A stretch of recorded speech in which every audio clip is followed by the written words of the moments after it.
Hello and welcome back to 365 Days with mxmtoon, but with a twist. I'm Maya, a singer, songwriter, video maker, and Oakland native. I'm also a huge fan of history. I love untold stories, gross facts, hidden secrets, anything weird, dark, and funky from the past. This month, we have some very special episodes. Each week, one of my friends is going to be taking over the podcast to share their favorite deep cuts with you, and this week's host is singer, streamer, gamer, Tessa Violet. Take it away, Tessa. It's 365 with Tessa Violet. New facts every day, so don't leave too soon. I'm gonna teach you stuff, no it won't be tough. Gonna go a year till you've had enough. It's 365 Tessa Violet. On this day in 1979, the Oakland Athletics played at their home ballpark against the Seattle Mariners. Only 250 people showed up to the game, making it the worst attended game in Major League Baseball history. Well, almost. At the onset of the coronavirus pandemic, Major League Baseball continued on with no fans in the stands. So, you could say that the games played during the 2020 season were the worst attended of all time. But extenuating circumstances aside, Oakland A's take this sad yet funny title. Since the stadium was originally built for the Oakland Raiders, the old football team who now play in Las Vegas, it can hold up to 50,000 people. That's huge! NFL games are usually way more well attended than baseball games, so even on a good day, the A's stadium looks desolate and empty. In recent years, the stadium has started sectioning off specific seats for baseball games to make the crowd look more full. But back in 1979, this wasn't the case. So imagine just 250 people sitting in a stadium that could hold 200 times the size of that crowd. Apparently, the size of the small crowd was so alarming that first baseman Dave Revering tried to count them. Then he mentioned for fans in the upper deck to come down to be closer to the action. Yo, this feels like every small show I've ever been to / played. Be like, come on, guys, come up front. We won't bite. In the early 70s, the A's were the hottest team in baseball. They won 3 World Series titles in a row, 1972, 73, and 74. Only the Yankees have outshined that win streak in their record 5 World Series wins in a row between 1949 and 1953. But during the 1979 season, the A's weren't doing so great. Owner Charlie Finley had fired much of the front office staff to save money. But, fun fact, one of his clubhouse assistants was actually a young MC Hammer of Can't Touch This fame. Oh my gosh. He was the A's bat boy from 1973 to 1980. What? Still, by the end of the season, Oakland's record was the second worst in the league. They only won 54 games out of 162. Yo, more baseball games than I've ever won. But the Toronto Blue Jays only won 53. So hey, it could have been worse. Still, that 1979 season was the A's worst in franchise history, which is saying something for a team that's been playing baseball since 1901. When a sports team starts declining, so does their game attendance. But April 17, 1979 was a particularly bad day for baseball in Oakland. Early that day, it was raining so bad, the A's manager thought the game might get canceled. The weather let up a bit, but still, it was cold, almost below freezing in the 40s. For the sunny Bay Area, this wasn't normal. Baseball games can take hours to play, and no one wants to be out in the cold for that long. Even though 653 tickets sold, still abysmal for a 50,000 capacity stadium, only about a third of ticket holders braved the weather to see their team come out victorious in a rare win. Yo, and that's the super stands for y'all. We love to see it. Today, the A's still aren't the most popular or successful baseball team. Their fans don't have the same fervor of franchises like the New York Yankees or the Boston Red Sox. But I will say the A's are actually a pretty good team right now. They've managed to make the playoffs every year since 2018, but unfortunately haven't won a World Series since 1989. Still, the A's have left their mark on MLB.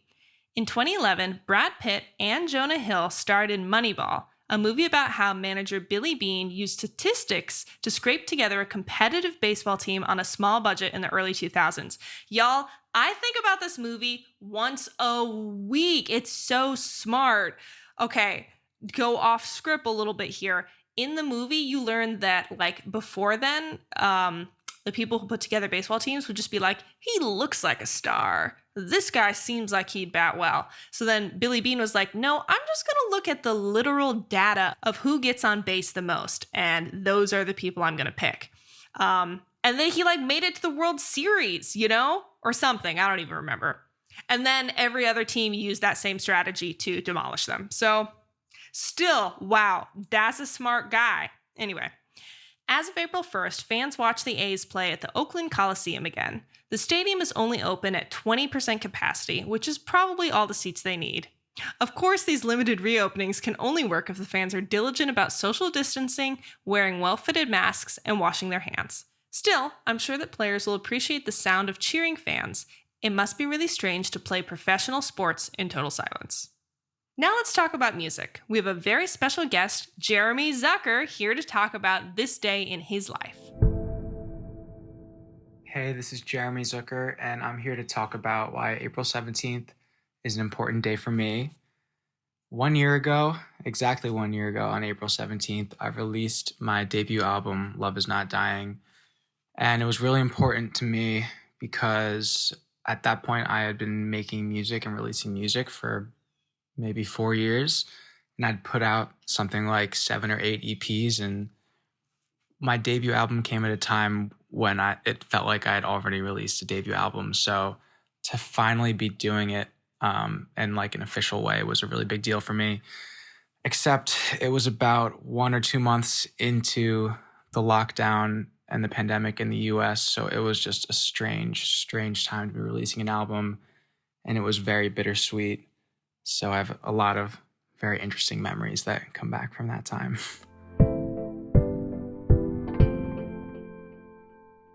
April 17th, 2014, I played, I think, my first show ever.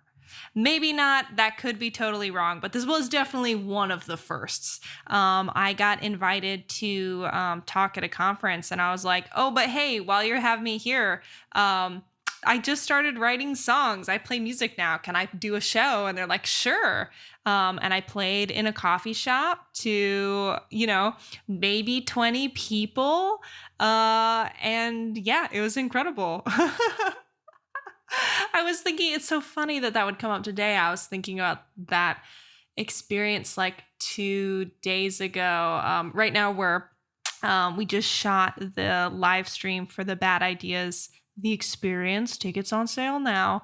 And I was thinking about like, wow, what a journey it's been to get to do this big production and to also feel very comfortable playing and singing and performing, and just remembering that experience of playing my first show and just being like, I have no idea what I'm doing. And yeah, just the beauty of that experience to have been brave enough to try something I was not good at yet, and now to get to be good at it. That's a good journey. Yo, and that was April 17th. Y'all, this is Tessa Violet, your guest host. I am a singer-songwriter. You may know me from my songs Crush, I Could Be a Crush, Crush, Crush, Crush, Crush, or Wishful Drinking is also my song. I just released a new song, Games, featuring Lovely the Band. And if you are wanting a breakup anthem, go check that out right now on Spotify. Also, the music video came out today. Y'all, go watch this music video. I'm not saying it's vampire baseball themed, but I'm not saying it, Anyway, thanks for going back in time with me, and remember to subscribe wherever you listen to podcasts, and come back tomorrow for more stories from yesteryear. It's 365 with Tessa Violet. New facts every day, so don't leave too soon. I'm gonna teach you stuff, no it won't be tough. Gonna go a year till you've had enough. It's